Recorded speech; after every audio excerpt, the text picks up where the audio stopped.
Hi everyone, hope everyone's well, and in this video what I'd like to talk about is 5 things that can affect how you feel.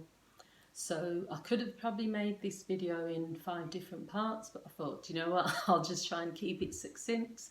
I've taken notes so that I don't ramble on.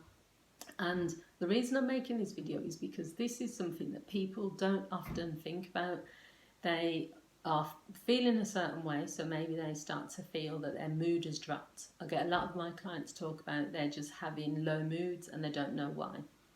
Sometimes you just start to feel different. Your diet is off, your sleeping patterns are off, and you don't know why.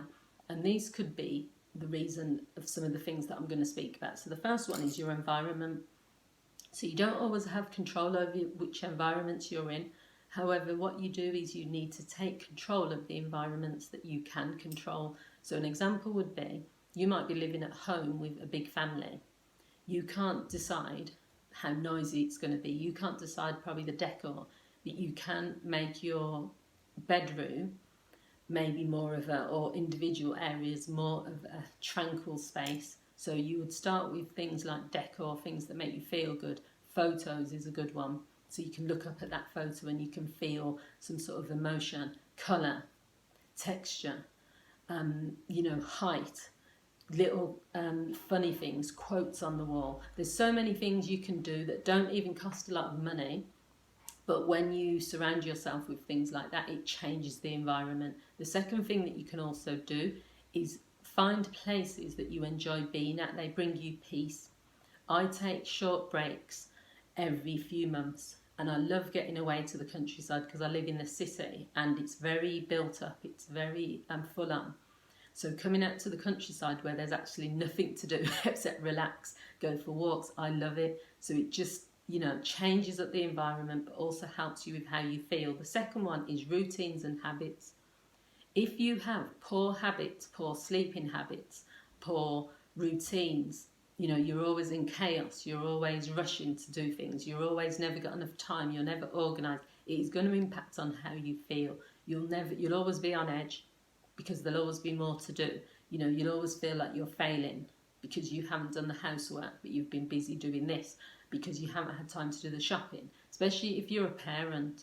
Parents tend to have a lot of guilt and feel bad all the time about, I've not got enough time to spend with the kids, I've not got enough time to do this, that and the other. If you take time to scrutinise, evaluate and assess your habits and routines and then make changes to them, it will make a big difference to how you feel. It's not about beating yourself up, it's about being realistic. Where can I find more time? I don't mean more time because we've all got 24 hours, so you're not going to be able to find another hour in a day. But where am I going to maybe skip watching TV, spend less time watching TV, or go to bed at a certain time, or find time on a certain day to put 2 hours aside to do A, B and C. The third thing is people in your life, they really affect how you feel. I could go on and on about this, but as I said, I don't want to make this video a long video. People in your life have a massive amount of power in terms of how you feel. They influence you. If you're around, spend 10 minutes around a negative person, pick up the phone and speak to someone who only complains, who just talks negatively, you end up either having a headache or you end up just thinking, I wish I hadn't have, called that person or listened to them. Now, me as a counsellor, I'm trained in, I've been a counsellor since 2009, so I don't see when someone is talking to me about their problems and issues as a problem, because I'm there to help and I use strategies within my personal life to make sure I don't get overwhelmed. So in my personal life, I don't mind people coming to me with a problem and then we resolve it and we talk about it. But I think when you're around negativity, I used to have a friend who was constantly criticising other people. We'd be at a restaurant enjoying our food, someone would walk in, she'd be like, oh, why is she wearing that dress? Or, oh, that person's really unattractive, or laughing, if a couple, what's he doing with her? And it just, I don't know, it just ruined the night, because it was kind of like, we don't need to hear all these critical comments. We're enjoying our food. It's not necessary. So the fourth thing is social media use. Again, I could go on and on about this. Be selective and limit your social media use. There's nothing, you don't have to come off social media altogether, but I will say that limiting your time on social media and also not taking things personally is a massive impact on how you feel. I personally take breaks from social media.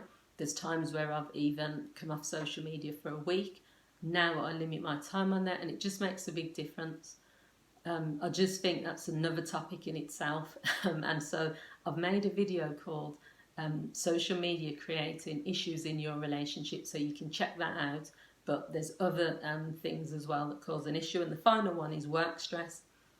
We all know that people are constantly saying to us, do what you love, don't do what you get paid for a living. Think about if you, like for me, I volunteered as a counsellor for 3 years on top of my full-time job. That's how much I love it. You know, I love being a counsellor. It's a part of me. You know, if I could do it for free, I would. It's my passion. I don't see it as work. I see it as my calling. So I don't ever feel if I have to stay up late making plans or preparing for clients. If my clients call me late at night to change their appointments, I don't see it as a big deal. Lots of people are feeling stressed because of work, and work is something that's going to take up a lot of your time. So it's worth considering, is it worth it? You know, maybe you need to seek counselling for that, you know, work-related stress. But really what people need to do is evaluate everything in their life and evaluate how it's making you feel. So I hope you found this video useful. Please feel free to share, to subscribe to my channel if you enjoyed this video, to like, and I'll see you all soon. Take care. Have a great day. Bye.